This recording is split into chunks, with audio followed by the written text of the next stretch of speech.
میری امی کی وفات کے بعد میری پھپھو نے مجھ پر کبھی نظر نہیں رکھی کہ اسکول کالج میں میری دوستی کن لڑکیوں سے ہے۔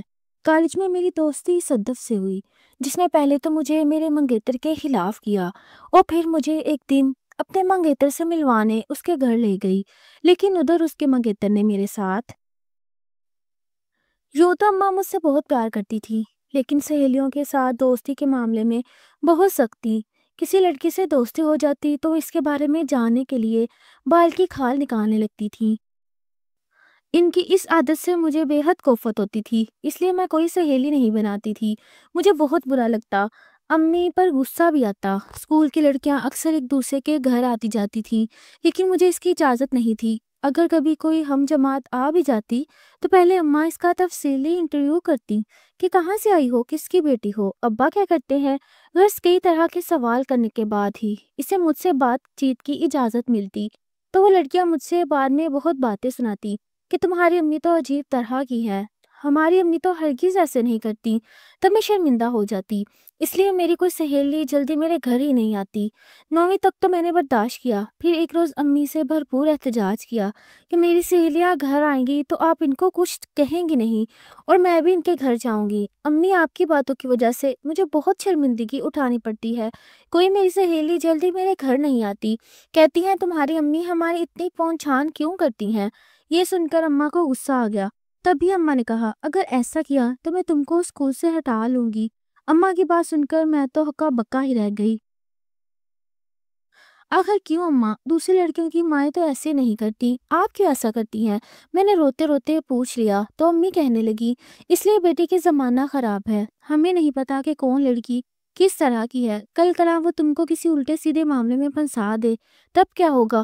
تمہاری ساری زندگی برباد ہو کر رہ جائے گی اور پچھتاوے کے سوا پھر کچھ ہاتھ نہیں آئے گا۔ اس لیے کہتے ہیں کہ دوست دیکھ بھال کر بنانے چاہیے، کیونکہ جو دوست جس فطرت کا مالک ہوتا ہے وہ اگلی کو بھی اس فطرت پر لگا ہی دیتا ہے، چاہے اگلا کتنا اچھا ہی کیوں نہ ہو۔ بیٹا، انسان اپنے دوستوں سے پہچانا چاہتا ہے۔ شریف والدین اپنی بچیوں کو نہ صرف اچھی تربیت دیتے ہیں بلکہ ان پر کڑی نگاہ بھی رکھتے ہیں تاکہ وہ نادانی میں کسی غلط کاموں میں نہ پڑ جائیں، کیونکہ کچی عمر میں بچوں کا ذہن بہت کچا ہوتا ہے، وہ بہت جلد دوستوں کی باتوں کے پیچھے لگ جاتے ہیں اور اپنی زندگی برباد کر کے رکھ دیتے ہیں۔ کچے ذہن میں اگر لڑکیوں کو بری عادات والی لڑکیوں سے دوستی ہو جائے تو ساری زندگی ان کی تباہ ہو کر رہ جاتی ہے۔ اسی لیے شریف والدین بہت ڈرتے ہیں کہ ہماری بیٹی کی دوستی کسی غلط لڑکی کے ساتھ نہ ہو۔ اس لیے میں تمہاری ساری دوستوں کی پہلے جانچ پڑتال کرتی ہوں اور پھر انہیں اپنے گھر آنے دیتی ہوں، اس میں تمہارا ہی فائدہ ہے بیٹا۔ امی ٹھیک کہتی تھی، جب تک وہ زندہ رہیں مجھے کسی ایسی ویسی لڑکی سے دوستی کی ضرورت نہ ہوئی، لیکن میں نادان امی کی باتوں کا برا مناتی۔ مجھے نہیں پتا تھا کہ ماں اپنے بچوں کے لیے کبھی غلط فیصلہ نہیں کر سکتی اور وہ سب کچھ میری بھلائی کے لیے کر رہی ہیں۔ بس ایک دو ہی گنی چنی سہیلیاں تھیں جن کے گھرانوں کو اماں بخوبی جانتی تھی۔ جب میں 9ویں جماعت میں تھی تو ایک روز اچانک امی کے پہلو میں درد اٹھا اور انہیں لے کر ہسپتال پہنچے، لیکن وہ دیکھتے ہی دیکھتے اپنے مالک حقیقی سے جا ملی۔ گھر میں کہرام مچا ہوا تھا، میں سمجھدار تھی اس لیے مجھے غم بھی زیادہ تھا، میرا تو رو رو کر برا حال تھا، میری تو جیسے دنیا ہی اجڑ کر رہ گئی تھی۔ ماں کے بغیر بھی بھلا کوئی زندگی ہوتی ہے؟ بڑے بھائی لاہور پڑھنے گئے ہوئے تھے، ایک بہن اور بھائی مجھ سے چھوٹے تھے، کبھی خود کو سنبھالتی کبھی ان کو چپ کرواتی۔ جانے والے چلے جاتے ہیں، امی بھی سب کو روتا بلکتا چھوڑ کر چلی گئی۔ گھر میں ہماری بیوہ پھپھو، جنہیں بوا نسرین کہا جاتا تھا، رہا کرتی تھی۔ ماں کے بعد انہوں نے گھر سنبھال لیا، ورنہ ہمارا گھر بکھر گیا ہوتا۔ گھر کو تو سنبھلنا تھا لیکن میرے ہاتھوں بکھر گیا، بلکہ یوں کہیے کہ میں اپنا سے بچھڑ گئی، اور وہ بھی اپنی نادانی کے سبب۔ ماں جس بات سے روکتی تھی وہی کام کیا، ماں کی نصیحتوں کو بھول گئی۔ ماں ہوتی تو مجھ پر کڑی نظر رکھتی، لیکن پھپھو کو کوئی پرواہ نہیں ہوتی میری کون سی دوستیں ہیں اور کون سی نہیں۔ پھپھو نے مجھے کھلی آزادی دی ہوئی تھی اور میں نے اس آزادی کا بہت ناجائز فائدہ اٹھایا۔ میں امی کے ہوتے سہیلیوں کے لیے ترستی تھی، اب نت نئی سہیلیاں بنا لیں، کچھ ماں کا غم غلط کرنے کو اور کچھ اپنی باتونی فطرت کی وجہ سے۔ اگلی جماعت میں ہوئی تو ایک نئی لڑکی صدف ہماری کلاس میں آئی، بڑی نٹکھٹ کپتی اور خوش لباس۔ وہ بہت جلد کلاس میں مقبول ہو گئی، ہر لڑکی اس کے ساتھ دوستی کی خواہاں تھی، لیکن جانے کیوں اس نے دوستی کے لیے مجھ جیسی سیدھی سادی اور کم عقل لڑکی کو چنا۔ جلدی ہم میں گہری دوستی ہو گئی۔ ہم اکٹھے وقت گزارتے، ساتھ ساتھ بیٹھتے اور خالی پیریڈ میں اسکول کے گراؤنڈ میں چکر لگاتے۔ میرا گھر اس کے گھر کے راستے میں تھا، لہذا چھٹی کے وقت بھی ہم ساتھ نکلتے تھے۔ پپھو کی طبیعت امی سے بہت مختلف تھی۔ وہ لا ابالی اور نرم مزاج تھی۔ انہوں نے کبھی نہ پوچھا کہ تم اسکول سے دیر سے کیوں آنے لگی ہو یا تمہاری نئی سہیلی کیسی ہے۔ غرض مجھے پپھو کی طرف سے کھلی چھوٹ ملی ہوئی تھی کیونکہ وہ مجھے بہت چاہتی تھی۔ ان کا ایک ہی بیٹا یاسر تھا۔ وہ پہلے اپنی دادی کے ساتھ رہتا تھا، پھر ہمارے گھر آ گیا اور ہمارے اسکول کے قریب کالج میں داخلہ لے لیا۔ وہ کبھی کبھی چھٹی کے وقت راستے میں مل جاتا تو ہم اکٹھے ہی گھر آ جاتے۔ یوں صدف کی بات چیت یاسر سے ہونے لگی۔ وہ ایک خوبصورت لڑکا تھا، اس لیے مجھے محسوس ہوتا کہ صدف اسے پسند کرنے لگی ہے۔ وہ اس کی تعریف کرتی اور منتظر رہتی کہ وہ ہمیں چھٹی کے وقت مل جائے۔ تاہم یاسر کو یہ بات پسند نہ تھی۔ وہ صدف سے بہت کم گفتگو کرتا تھا۔ ایک دن پپھو نے ابو سے اس خواہش کا اظہار کیا کہ وہ مجھے بہو بنانا چاہتی ہیں۔ والد صاحب نے کہا یاسر میرے لیے بیٹوں جیسا ہے، اس رشتے پر مجھے خوشی ہوگی۔ یوں میری منگنی اس سے کر دی گئی۔ جب میں نے صدف کو بتایا تو وہ بجھ کر رہ گئی۔ میں نے اس سے پوچھا کیا تمہیں خوشی نہیں ہوئی کہ یاسر اچھا لڑکا نہیں ہے؟ وہ بولی وہ اچھا ہے، بس میں تمہاری جدائی کے خیال سے اداس ہو گئی ہوں۔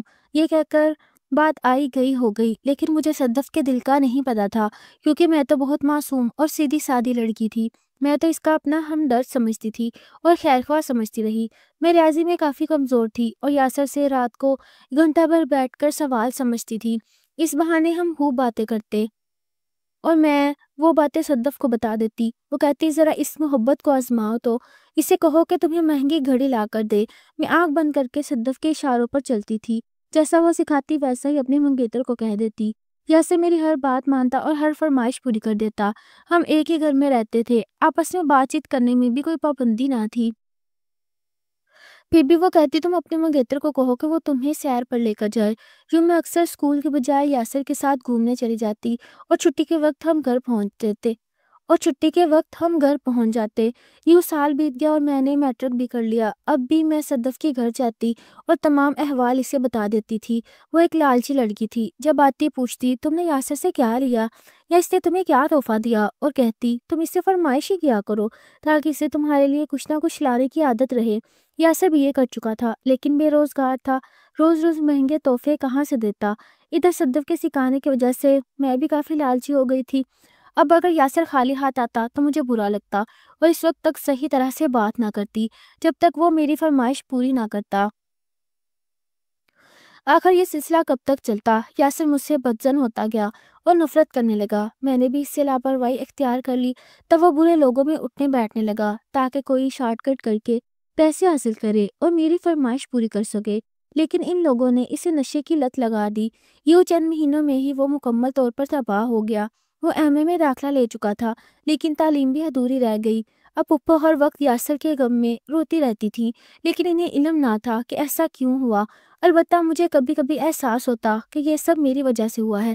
اگر میں ایسا نہ کرتی تو وہ سیدھا سادہ لڑکا تباہ نہ ہوتا۔ اس احساس نے مجھ پر افسردگی طاری کر دی۔ میں اس کا اظہار صدف سے کرتی تو وہ بجائے دلجوئی کرنے کے خوش نظر آتی، گویا مجھے تباہ کرنے میں اس نے کوئی کسر نہ چھوڑی تھی اور اب اپنی کامیابی پر مسرور تھی۔ لیکن میں پھر بھی اس پر یقین کرتی رہی۔ مجھے اس کا اصلی چہرہ پھر بھی نظر نہ آیا، میں پھر بھی اسے مخلص ہی سمجھتی رہی۔ ایک دن اس نے بتایا کہ اس کی منگنی ایک امیر لڑکے جمیل سے ہو گئی ہے اور وہ کبھی کبھی اپنے منگیتر سے ملتی بھی ہے۔ وہ سارا دن بس اس کے گیت گاتی تھی۔ ایک دن کہنے لگی سمینہ میں تمہارے منگیتر سے کئی بار ملی ہوں لیکن تم نے ایک بار بھی جمیل کو دیکھنے کی خواہش نہیں کی۔ کیا تمہارا دل نہیں چاہتا کہ اپنی سہیلی کے ہونے والے جیون ساتھی کو دیکھو؟ وہ بہت اچھا ہے، تم ملو گی تو خوش ہو جاؤ گی۔ میں نے جواب دیا یاسر کا تو کالج ہمارے اسکول کے پاس تھا اس لیے تم سے مل لیا کرتا تھا، میں بھلا تمہارے منگیتر سے کیسے مل سکتی ہوں؟ ایک دن اس نے کہا چلو میں تمہیں اس سے ملا کر لاتی ہوں۔ میں نے تمہاری اتنی تعریف کی ہے کہ وہ بھی تم سے ملنے کا مشتاق ہے۔ میں جھجک رہی تھی کہ ایک غیر لڑکے سے کیسے ملوں گی، تبھی بہانہ کر دیا کہ آج پھپھو کے ساتھ بازار جانا ہے، پھر کبھی صحیح۔ ایک ہفتے بعد صدف میرے پاس آئی اور کہنے لگی کہ اس کی امی بیمار ہیں، انہیں اسپتال لے کر جانا ہے۔ اس نے مجھے بھی ساتھ چلنے کو کہا اور میں فوراً تیار ہو گئی۔ جب ہم محلے سے باہر نکلے ایک سفید کار ہمارے سامنے آ کر رکی، اسے ایک لڑکا چلا رہا تھا۔ صدف نے تعارف کروایا، یہ جمیل ہے، میرا منگیتر۔ جمیل یہ میری سہیلی سمینہ ہے جس کا میں اکثر ذکر کرتی ہوں۔ میں خاموشی سے مسکراتی رہی، لیکن دل ہی دل میں حیران تھی کہ ہم اسپتال جانے کی بجائے کسی اور طرف جا رہے ہیں۔ جمیل ہمیں اپنے بنگلے پر لے گیا جو بہت شاندار اور خوبصورت تھا۔ صدف نے بتایا کہ اس کے والدین گھر پر نہیں ہیں۔ میں اس کی بات پر یقین کر بیٹھی۔ اندر جا کر ہم نے چائے پی اور پھر صدف اور جمیل دوسرے کمرے میں چلے گئے۔ میں اکیلی بیٹھ کر کمرے کی قیمتی اشیاء کو دیکھتی رہی۔ وقت گزرتا گیا لیکن وہ دونوں واپس نہ آئے۔ جب 1 گھنٹہ گزر گیا تو میں نے ہمت کر کے کمرے کے دروازے کو دھکا دیا۔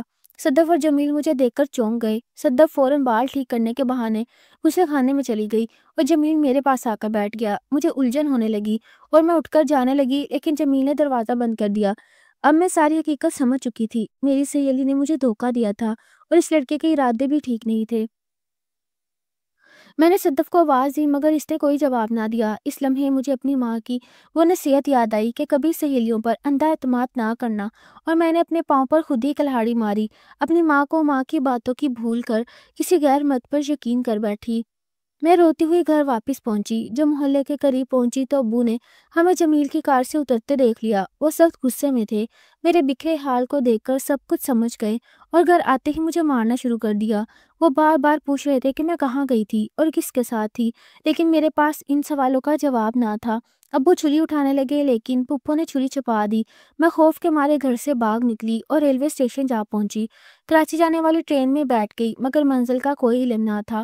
میرے رونے کی وجہ سے قریب بیٹھی عورتوں نے مجھ سے بات کی اور میرا حال پوچھا۔ میں نے گھبرا کر جھوٹ بولا کہ ابو فوت ہو گئے ہیں اور کراچی اپنے گھر جا رہی ہوں۔ وہ سمجھ گئی کہ میں سچ نہیں بول رہی۔ ایک عورت نے کہا، کراچی میں کہاں رہتی ہو؟ ہم تمہیں تمہارے گھر چھوڑ دیں گے۔ میں نے ان کے سوالوں کے جواب دینے سے گریز کیا، لیکن وہ مصر ہو گئیں کہ میں اپنا آپ بتاؤں۔ میں نے اسے کہا کل بتاؤں گی، ابھی مجھے آرام کرنے دو۔ رات کے وقت سب لوگ ٹی وی دیکھنے میں مصروف تھے۔ میں نے چپکے سے دروازہ کھولا اور باہر نکلنے کی کوشش کی، لیکن خوف کی وجہ سے قدم نہ بڑھا سکی۔ باہر کا اندھیرا اور اجنبیت مجھے موت کی دہلیز جیسا محسوس ہو رہے تھے۔ اسی دوران گھر کا مالک آ گیا۔ اس نے مجھے یوں باہر جھانکتے دیکھا تو نرمی سے پوچھا، بیٹی اس وقت رات کے اندھیرے میں اکیلے کہاں جا رہی ہو؟ اس کی مہربان لہجے نے مجھے رونے پر مجبور کر دیا۔ میں گیٹ کے قریب بیٹھ کر پھوٹ پھوٹ کر رونے لگی۔ وہ بزرگ مجھے دوبارہ گھر کے اندر لے آئے اور اپنی بیوی سے کہا، یہ بچی بہت خوفزدہ ہے، اسے تنگ نہ کرو، سکون میں آ جائے تو خود ہی سب کچھ بتا دے گی۔ یوں میں دوبارہ ان کے گھر کی چھت کے نیچے آ گئی، لیکن دل میں ایک گہرا درد تھا۔ ماں کی نصیحت اور اپنی غلطیوں کا احساس بار بار میرے دل کو کاٹ رہا تھا۔ چند دن تک ان خواتین نے مجھ سے کچھ نہیں کہا، لیکن بہانے بہانے سے باتیں پوچھنے لگتی۔ میں ان کے سوالوں پر رونے لگتی۔ ایک دن بزرگ خاتون کی بہن اپنی بہو کے ساتھ آئیں۔ بہو کی گود میں ایک ننھا بچہ تھا جسے میں پیار سے دیکھ رہی تھی۔ بزرگ خاتون کی بہن بولی، تم ہمارے گھر چل کر رہو۔ انہوں نے بزرگ خاتون سے اصرار کیا کہ مجھے ان کے ساتھ بھیج دے تاکہ وہ مجھے اپنی بیٹی بنا کر رکھ سکے۔ ان کی محبت دیکھ کر میں بھی ان کے ساتھ جانے پر تیار ہو گئی اور یوں ان کے گھر پہنچ گئی۔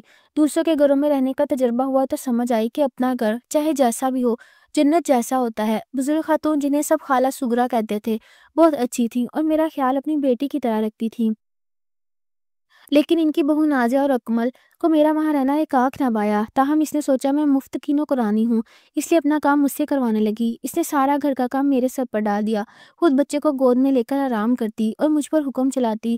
میرے کام میں ہمیشہ نقص نکالتی اور شاباش دینے کی بجائے جھڑکیاں دیتی۔ 1 سال تک میں نے یہ سب برداشت کیا، لیکن جب خالہ سغرا اپنے دوسرے بیٹے کے گھر چلی گئی تو میرا وہاں رہنا مشکل ہو گیا۔ ایک دن نازیہ باجی نے مجھے کسی بات پر بہت برا بھلا کہا۔ اسی وقت انہوں نے مجھے باسی سالن دیا تھا جو مجھ سے کھایا نہ گیا۔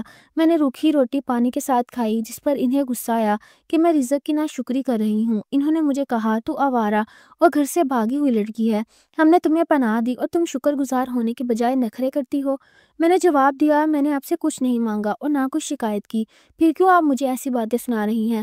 میرے جواب دینے پر ان کا غصہ اور بڑھ گیا۔ اس کے بعد میں نے فیصلہ کر لیا، اب مفت کی نوکرانی بن کر نہیں رہوں گی، چاہے کچھ بھی ہو جائے۔ سردیوں کے دن تھے، ایک شام جب موقع ملا میں اپنا سامان اٹھا کر گھر سے نکل گئی۔ خالہ سغرا کے بھائی جو مجھے جیب خرچ دیتے تھے، ان کے دیے ہوئے چند 100 روپے جمع کیے تھے، وہی رقم لے کر میں ایک دربار پہنچ گئی۔ وہاں ایک کونے میں بیٹھ کر نماز ادا کی اور اللہ سے دعا کی، اے اللہ آج کسی اپنے سے ملا دے۔ میں رو رو کر چپ ہو رہی تھی اور سوچ رہی تھی کہ جب سب چلے جائیں گے تو شاید محافظ مجھے بھی نکال دیں گے۔ اسی وقت اچانک میری نظر ایک عورت پر پڑی۔ غور سے دیکھا تو لگا کہ یہ پھپھو ہے، لیکن پھر سوچا کہیں کوئی اور نہ ہو۔ قریب جا کر دیکھا تو واقعی پھپھو تھی۔ میں پھپھو کہہ کر ان سے لپٹ گئی۔ پہلے تو وہ حیران ہوئی، پھر مجھے پہچان کر بھینچ لیا۔ کہنے لگی، ارے تمہارے ملنے کی دعا ہی کرنے آئی تھی یہاں، شکر ہے تم مل گئی۔ یہ لمحہ میری زندگی کا سب سے بڑا کرشمہ تھا۔ پھپھو نے بتایا کہ انکل بھی ادھر مردوں کی طرف ہیں اور کسی کے لیے رشتہ دیکھنے کراچی آئے تھے۔ ساتھ ہی انہوں نے کہا، اب گھر چل۔ میں نے ڈرتے ہوئے پوچھا، ابا؟ وہ بولی، پاگل، وہ تمہیں صرف ڈرا رہے تھے تاکہ تم ایسی حرکت دوبارہ نہ کرو، وہ تمہیں مارنے والے تھوڑی تھے۔ پھپھو مجھے اپنے ساتھ عزیزہ کے گھر لے آئیں، وہاں ان کے بیٹے یاسر کے لیے رشتہ دیکھا جا رہا تھا، لیکن پھپھو نے انہیں منع کر دیا اور یاسر سے کہا، کیا تم سمینہ کو قبول کرو گے؟ یاسر نے میری کہانی سن کر کہا، یہ میری منگیتر ہی نہیں، ہمارا خون بھی ہے، میں اسے بھی یار و مددگار نہیں چھوڑ سکتا۔ آج میں یاسر کے ساتھ خوش و خرم زندگی گزار رہی ہوں۔ ابو نے بھی مجھے معاف کر دیا۔ جب میں ان سے ملی تو وہ بہت برے لگ رہے تھے۔ میرے غم میں وہ 1 سال میں اتنے برے ہو گئے جیسے 50 سال گزر گئے ہوں۔ ابو نے کہا، بیٹی، میں نے تمہیں ڈرا کر بہت بڑی غلطی کی جس کی مجھے سزا ملی۔ اب میں ہر کسی کو نصیحت کرتی ہوں کہ اپنی بچیوں پر نظر رکھیں اور انہیں سوچ سمجھ کر دوست بنانے دیں۔ ہر کوئی دوست بنانے کے لائق نہیں ہوتا، اور اپنی بیٹیوں کو ضرور اچھے برے کی تمیز سکھائیں اور انہیں سمجھائیں کہ ہر ایک پر اندھا اعتبار نہیں کرنا چاہیے، جس کی وجہ سے آپ کی ساری زندگی بعد میں مشکل میں پڑ جائے اور پچھتاوے کے سوا آپ کے ہاتھ کچھ نہ آئے۔